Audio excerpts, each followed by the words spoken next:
Last year, rumours were rife that Mini was making the transition into an all-electric brand. Now, while that might still be some way off, this is the company's first all-electric model. This is the Mini Electric.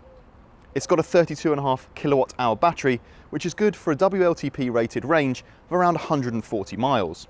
It's based on the standard hatchback, and there are a few telltale signs that this is the electric version. You've got the mirrors, the badges, the wheel, and of course the grille, which actually all of these items are optional and can be deleted if you want it to make it look just like the normal car. But what's it like to drive? We're here to find out. So let's first address that elephant in the room.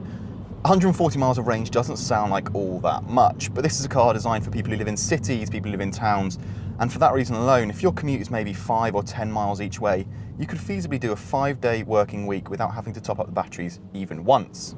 So for a lot of people, that limited range is not going to matter all that much.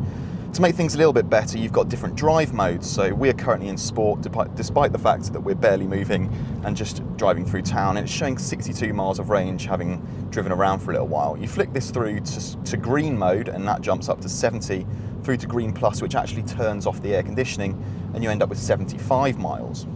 But having driven this car around for most of the day, we're convinced that most buyers will stick with green mode because it strikes a really nice balance between performance and efficiency. In fact, cycling through the modes really doesn't make all that much difference. As I said, we're in green mode, and I put my foot down and there is plenty of performance on tap. 0 to 62 miles an hour takes 7.3 seconds, but that is deceptive because this has plenty of instant torque, just as you'd expect from an electric vehicle. We don't think you'd ever want more performance than this Mini offers, especially if you spend most of your time in and around town. So this Mini Electric has an awful lot in common with the BMW i3, and that includes that car's regenerative braking system. There are 2 levels to choose from. The first one isn't quite a coasting mode, but it does allow you to just slowly, progressively draw yourself to a halt. The second mode is, how should we say, a little bit more aggressive. So if you lift off, the car will physically draw itself to a halt with the brake lights coming on behind you. This setting effectively gives you one pedal driving, and you can realistically and quite feasibly drive from one side of town to the other without ever using the brake pedal. While it might take some getting used to, we really like this style of driving, and it actually is quite intuitive once you've got the hang of it.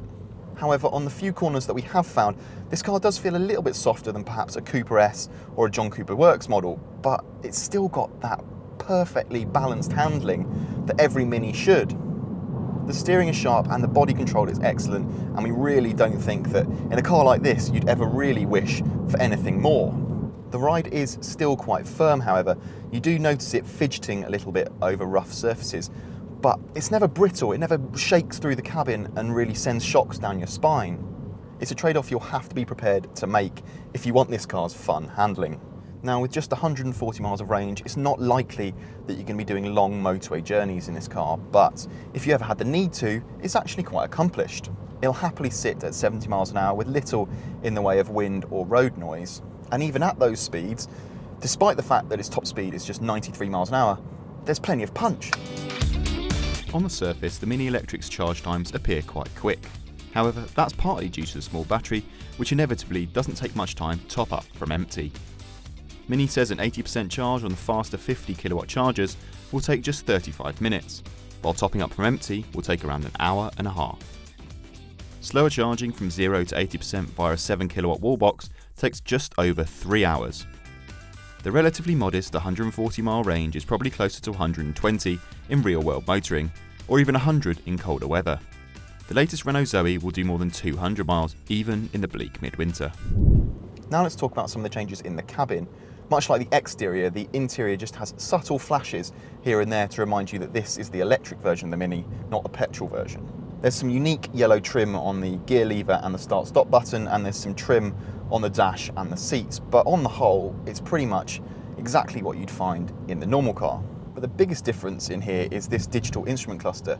Now, we first saw this on the JCW model when that was revealed last year, but it's made its way onto the Mini Electric. It's not as flashy or even as customizable as some of the systems you might find on a BMW or an Audi or something like that, but it's nicely integrated into the display. You've got on the right, you've got remaining charge, and on the left you've got a bit of an e-power meter bit like a rev counter if you like, and then in the middle you've got the central speedometer and trip information and things like that. It actually goes really nicely with this car's kind of futuristic, electric, tech-focused feel. All cars get a decent level of standard equipment. There's level 1, level 2 and level 3. All cars come with sat-nav and things like climate control and stuff like that, whereas top-spec cars get this panoramic roof and leather seats. Mini reckons that up to 80% of people are going to go for one of those top 2 trim levels, but we think it'd be better served with one of the cheaper cars, as prices start from just £24,400. And if you're using the Mini Electric as an urban runaround or as a second car, that kit list actually is going to represent much better value for money. The Mini Electric is a curious car.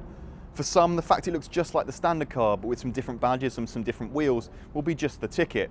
However, for others, they may think that it lacks the flair and individuality of something like the new Honda E. Either way, it's a solid first effort and one we can't wait to try properly back in the UK. Head to DrivingElectric.com for all the latest electric and hybrid car advice, news and reviews, and check us out on Twitter, Facebook and Instagram. Finally, while you're here, make sure you hit the subscribe button on our YouTube channel and turn on notifications to ensure you never miss a video.